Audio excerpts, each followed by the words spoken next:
Welcome back दोस्तों। आज की हम वीडियो के अंदर जो दो चीज़ें हमने स्किप कर दी थी, एक हमने स्किप कर दी थी चार्ट और एक कर दिया था टेक्स्ट। तो ये बहुत ही ज़्यादा सिंपल है और बहुत ही ज़्यादा आपको हेल्प भी करता है चीज़ों को मॉडिफाई करने में। दैट सी बात है, अगर चार्ट है तो आप कभी भी कोई भी बिजनेस चार्ट दिखाना होगा तो आप यहाँ से इजीली दिखा सकते हो। तो सिंपली हम चार्ट पे जाएंगे और यहाँ पर अलग अलग टाइप से चार्ट की जो हम शुरू से ही देखते हुए आए, जैसे परसेंटेज टाइप अलग होती है, लाइन चार्ट अलग होता है, पाए चार्ट अलग होता है और बार चार्ट अलग होता है। तो अगर कोई भी चार्ट आपने दिखाना है तो सिंपली इस चार्ट पे आप क्लिक करोगे और जिस तरह का भी आपको वो चार्ट चाहिए, ठीक है, वो आप यहाँ पे इंस्टॉल कर सकते हो। जस्ट आपने क्लिक करना है और वो आपके पास यहाँ पे इंस्टॉल हो जाएगा। अब इस चार्ट के अंदर दैट सी बात है, डेटा आपने अपने मुताबिक देना है, तो उस चार्ट को यहाँ पर आपके पास एडिट ऑप्शन है। एक है चार्ट डेटा, चार्ट के अंदर डेटा है वो आप यहाँ पे एडिट कर सकते हो, जैसे कि डेटा वन। अब इसको नाम अगर आप चेंज करना चाहते हो, जैसे कि मैं एग्जाम्पल के तौर पे मोबाइल का चार्ट बनाने लगा हूँ, तो मैंने यहाँ पे मोबाइल, ठीक है, और यहाँ पर ये जो रेंज वन है इसका नाम मैं चेंज करना चाहता हूँ। मैं चाहता हूँ यहाँ पर मैं मोबाइल फ़ोन की सब कैटेगरी देना चाहता हूँ, यानी कि उसके ब्रांड। जैसे मैंने यहाँ पे दे दिया वीवो, यहाँ मैंने दे दिया ओप्पो, और नंबर 3 पे मैंने दे दिया सैमसंग, और नंबर 4 पे ऐड कर दिया मैंने। तो ऐड करने के बाद आपके पास एक और कैटेगरी आ गई, और उसके अंदर मैंने प्लस की साइन पर क्लिक करके एक और कैटेगरी ऐड कर दी है, ठीक है। तो उसके अंदर मैं जाऊँगा और यहाँ पर मैं इसको नेम दे दूँगा टेक। तो आप इस तरह से ऐड भी कर सकते हो, जैसे यहाँ पे सिर्फ 3 की सीरीज थी, हमने यहाँ पे 4 की सीरीज कर दी, ठीक है। अच्छा, अब डेटा देने लगा हूँ मैं, तो यहाँ पर देखता हूँ मैं जो फर्स्ट मेरा है वीवो, उसकी मैं सेल देने लगा हूँ, ठीक है। फॉर एग्जाम्पल मंथ के अंदर जो वीवो की मेरे पास सेल है वो 30 पीस की है, और ओप्पो की जो सेल है वो 35 की है, सैमसंग की जो है वो 20 की है, और टेक्नो की जो है वो 40 की है। तो मेरे पास का चार्ट बन के कंप्लीट तैयार हो गया, सिर्फ डेटा देने से ही वो चार्ट यहाँ पे फिल हो गया, ठीक है। आप देखोगे कि पूरा मॉडिफाई हो चुका है। इसी तरीके से यहाँ पर चलेंगे चार्ट सेटिंग में। अब चार्ट की सेटिंग है, अगर आपने चार्ट के अंदर लेजेंड नहीं लगाना है तो आप बता दो, जो वहाँ पे डिटेल आ रही थी वो हट गई, हाइड हो गई। इसी तरीके से जब अगर आप इसको लगाते हो तो इसके ऑर्डर क्या है, राइट टू लेफ्ट है या टॉप टू बॉटम है, इस तरीके से आप इसको मैनेज कर सकते हो, ठीक हो गया। दूसरा, इसकी पोजीशन क्या है, सेंटर है। आप लेफ्ट करना चाहते हो लेफ्ट हो जाएगी, आप राइट करना चाहते हो राइट हो जाएगी, आप सेंटर रखना चाहते हो सेंटर हो जाएगी आपके चार्ट के अंदर में। इसी तरह से बॉटम के अंदर है, टॉप में रखना चाहते हो टॉप में आ जाएंगे। इसी तरीके से अगर आप मिडिल में रखना चाहते हो मिडिल में आ जाएंगे। तो ये मिडिल के अंदर तो ओवरलैप हो रहे हैं, तो मैं टॉप में रखना चाह रहा हूँ। इसी तरीके से आपके पास हॉरिजॉन्टल जो आ रहे हैं इनको आप हाइड कर सकते हो और शो कर सकते हो, जो आपके पास नीचे मोबाइल कैटेगरी आ रही है, ठीक है। अब ये भी आपके पास बॉटम में आ रहा है, अगर इसको टॉप में रखना चाहते हो आप टॉप में कन्वर्ट कर सकते हो। इसी तरीके से यहाँ पे आप कलर है, कलर चेंज कर सकते हो। मैं इसको डार्क कलर में रखना चाह रहा हूँ, ठीक है। तो वो आपने यहाँ पे देख सकते हो कि मेरा जो कलर है वो डार्क हो चुका है, ठीक है। तो यहाँ पर आप इसको कलर भी चेंज कर सकते हो। इसी तरीके से और भी मॉडिफाई कर सकते हो, ठीक है। जैसे कि लेबल है, अगर हमें नहीं चाहिए आप हाइड कर सकते हो, लगाना है लगा सकते हो। इसी तरह से थिक मार्क है, आप हटा सकते हो और लगा सकते हो। इसी तरीके से वर्टिकली आपके पास जो आ रहे हैं आप इसको हाइड कर सकते हो मार्क को और शो कर सकते हो। अगर शो कर रहे हो तो लेफ्ट में है, आप इसको राइट में भी कर सकते हो, आप इसको लेफ्ट में भी रख सकते हो। इनके भी कलर को आप डार्क या लाइट कर सकते हो। जैसे कि यहाँ पे भी लाइट कलर है, मैं इसको डार्क कलर करना चाह रहा हूँ ब्लैक, तो डार्क ब्लैक कलर के अंदर वो स्केलिंग हमारे पास आ गई, सिंपल। इसी तरीके से इसके भी आप एक्सेस हटा सकते हो लगा सकते हो, और यहीं से आप थिक मार्क को भी हटा सकते हो और लगा सकते हो, ठीक है। तो ये बहुत ही आसान और सिंपल सा है, तो इसको आप बहुत इजीली इस्तेमाल कर सकते हो। हॉरिजॉन्टल के अंदर अगर आपने लाइन लगानी है तो हॉरिजॉन्टल लाइन आपके पास अप्लाई हो गई, ठीक है। इसी तरह से इसको फिल करना है तो अलग अलग आप कलर से फिल कर सकते हो। यहाँ पर आपके पास 2 डिफरेंट कलर दिए गए, अगर आपने नहीं लगाने तो आप हटा सकते हो। इसी तरीके से वर्टिकली लाइन लगा सकते हो और उसको फिल भी कर सकते हो, और अगर नहीं लगाने तो आप उसको हटा सकते हो, ठीक है। तो ये सिंपली इसकी सेटिंग थी, और ये इसका चार्ट। अब चार्ट में कलर में अगर चेंजिंग करना है, जैसे वीवो का मुझे ब्लू कलर करना है, तो मैं यहाँ चला गया और कलर में प्लेट से सिलेक्ट कर लेता हूँ ब्लू, तो यहाँ से मेरे पास एक ब्लू कलर आ गया। ओप्पो का मैं ग्रीन रखना चाहता हूँ, सैमसंग का मैं डार्क कलर रखना चाहता हूँ, जैसे कि डार्क पर्पल या फिर डार्क ब्लैक कलर या ग्रे कलर, चलो मैंने ग्रे कलर रख दिया। इसी तरीके से मैं टेक्नो का ब्लू कलर रखना चाहता हूँ, लाइट ब्लू, तो मैं यहाँ पर चले गया कलर में और इसको मैंने एक सिंपल लाइट ब्लू दे दिया, ठीक है, स्काई ब्लू कलर।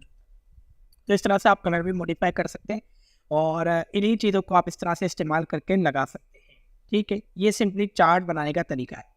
अब इसी तरीके से आप मज़ीद चार्ट बना सकते हैं। तो हमने एक चार्ट बनाया, इसी तरीके से एक और चार्ट बना देते हैं हम, ताकि आपको और भी क्लियर हो जाए। जैसे कि पाई चार्ट अगर आपने बनाना है या लाइन चार्ट बनाना है या फिर परसेंटेज चार्ट बनाना है, तो ये आपके पास एनिमेटेड भी होते हैं। एग्जाम्पल के तौर पर मुझे ये परसेंटेज लगानी है, ये परसेंटेज लगानी है, तो मैंने जस्ट क्लिक किया और जितनी भी मुझे परसेंटेज रखनी है मैं यहाँ पे लिख दूंगा चार्ट डेटा के अंदर जाके। ठीक है, उसके बाद जो उसकी सेटिंग है, परसेंटेज आप यहाँ पे हाइड कर सकते हैं, इसकी वैल्यू आएगी, लगाओगे तो परसेंटेज आएगी। फिर इसका जो फाउंड का कलर है वो आप चेंज कर सकते हो, मुझे यहाँ पे ब्लू कलर रखना है या फिर रेड कलर रखना है, तो वो आप अपने हिसाब से रख सकते हो। फिर इसकी साइज अपने हिसाब से सेट कर सकते हो। अब एक और चीज़ है, इसके ऊपर देखो यहाँ पर एंट्री इफेक्ट लगा हुआ है, यानी ये एनिमेटेड है। अगर मैं इसका प्रीव्यू लेता हूँ तो आप देखो ये भी एनिमेटेड है और ये भी एनिमेटेड है। ठीक है, तो दोनों एनिमेशन जो उसके ऊपर दी गई है वो हमारे पास अप्लाई हो जाती है। नंबर एक चीज़, तो मेरे ख्याल से चार्ट आपके लिए बहुत है। अगर इसके अंदर कोई भी चीज़ अगर आपने करनी है तो जाहिर सी बात है, इसकी जितनी प्रैक्टिस करते जाओगे आपको एक चीज़ें क्लियर होती जाएगी। ठीक है, अच्छा आगे चलते हैं हम टेक्स्ट के अंदर। अब टेक्स्ट के अंदर हमारे पास क्या है, सिंपली यहाँ पे आपके पास 3 अलग अलग तरह के टेक्स्ट स्टाइल है, बिजनेस फ्रेंडली, व्हाइट बोर्ड और कंटेम्प्रेरी। हम बिजनेस फ्रेंडली को फॉलो करेंगे और यहाँ पर आपके पास अलग अलग टाइप्स हैं। जैसे कि फर्स्ट वाला है, नॉर्मली आपके पास टाइटल आ रहा है, यहाँ पर देखो टाइटल नहीं लेकिन एनिमेटेड है। क्लिक करते तो उसकी एनिमेशन भी हमें दिखा रहा है। जस्ट हम उस पर क्लिक करेंगे तो वो एनिमेशन के साथ हमारे पास टाइटल आते हैं। एग्जाम्पल के तौर पर मैंने यहाँ पे इसको टाइटल दे दिया क्रिएट। ठीक है, तो यहाँ पर उसका टाइटल हो गया क्रिएट। अब जैसे ही मैं प्रीव्यू करता हूँ तो जो उसके ऊपर एनिमेशन थी उस एनिमेशन के मुताबिक यहाँ पर वो क्रिएट का टाइटल आ गया। अब इस टाइटल के अंदर कुछ चेंजिंग करनी है। एग्जाम्पल के तौर पे इसकी साइज़ को इंक्रीज करना है, इंक्रीज हो गया। ठीक है, अब फाउंड की साइज़ को और भी ज़्यादा इंक्रीज करना है, तो दोनों ग्रुप हुआ है। तो आप इसमें से क्या करोगे, उस टेक्स्ट के ऊपर आकर डबल क्लिक करोगे तो सिर्फ टेक्स्ट की जो सिलेक्शन है वो आपके पास आ जाएगी। अब अगर मैं जाके इसको इंक्रीज करता हूँ तो अब आप देखोगे कि वो टेक्स्ट बॉक्स आपका इंक्रीज हो गया। अब इसके अंदर जाके आप इसको साइज़ को, टेक्स्ट के साइज़ को इंक्रीज कर सकते हो। मैं ऑटो फिट कर रहा हूँ ताकि ऑटोमेटिकली बड़ा हो जाए। ठीक है, इस तरीके से। और साथ में अगर आपने कलर चेंज करना है, आप दोबारा सेलेक्ट करो, यहाँ से आप इसका कलर चेंज कर सकते हो, जो भी आपने कलर रखना है, सिंपल। ठीक हो गया, ये बहुत ही आसान है टेक्स्ट का, इसलिए हम इसको स्किप करना चाह रहे थे, लेकिन मैं आपको क्लियर कर देता हूँ, फिर भी कोई चीज़ रहना चाहे इसलिए। और यहाँ पर आप इसके अंदर से कोई भी टेक्स्ट स्टाइल ले सकते हो, जो जैसा बना हुआ है वैसे ही आपके पास सिंपली अप्लाई हो जाएगा। अगर आपको टेक्स्ट लेते हो, सिंपल टेक्स्ट लिया मैंने और यहाँ पर मैंने कोई सेंटेंस लिखा, माई नेम इज खान। ठीक है, मैंने इसके अंदर अपना नेम ऐसे डाल दिया। ठीक है, कि माई नेम इज खान।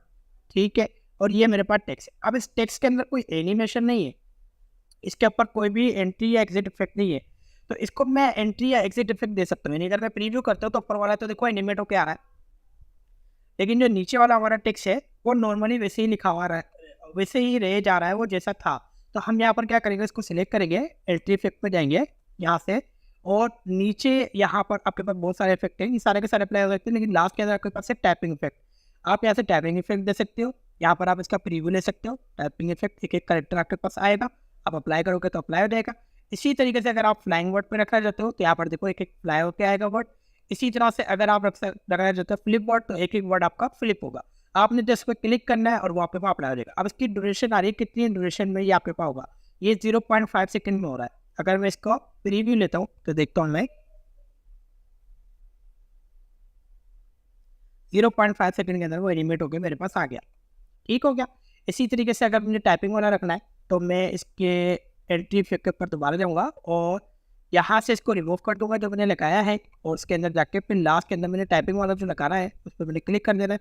और यहाँ से आप देखो 1 सेकंड के अंदर ये इसकी ड्यूरेशन है। आप ड्यूरेशन चेंज भी कर सकते हो, लास्ट में 1 सेकंड है तो 1 सेकंड ही रखो, 2 सेकंड भी कर सकते हो, 1.5 सेकंड भी, 1 सेकंड भी, और 0.5 सेकंड भी, अपनी मर्जी से जितनी आपकी स्लाइड की ड्यूरेशन हो उस हिसाब से आप इसको मैनेज कर सकते हो। मैंने इसको 2 सेकंड कर दिया तो 2 सेकंड तक वो टाइप होकर हमारे पास आ रहा है। तो सिंपली यही चीज़ें थी। आप इसका कलर भी चेंज कर सकते हो। ठीक है, फाउंड का। दूसरा, आप यहाँ पर टेक्स्ट स्टाइल में जाके इसके फाउंड स्टाइल भी चेंज कर सकते हो। जो भी आपको फाउंड स्टाइल रखना है वो आप यहाँ पर सिलेक्ट कर सकते हो अपने फाउंड स्टाइल को, जिस तरीके का भी आपने रखना है। अच्छा, मोस्टली जो यूज़ होता है वो होता है लेटर रेगुलर। ठीक है, ये वाला तो ये बिल्कुल नॉर्मल टेक्स्ट होता है और ये बहुत ज़्यादा इस्तेमाल किया जाता है। हाँ, अगर इसके अंदर आपने बोल्ड करना है आप इसको बोल्ड कर सकते हो, इटैलिक करना है इटैलिक कर सकते हो।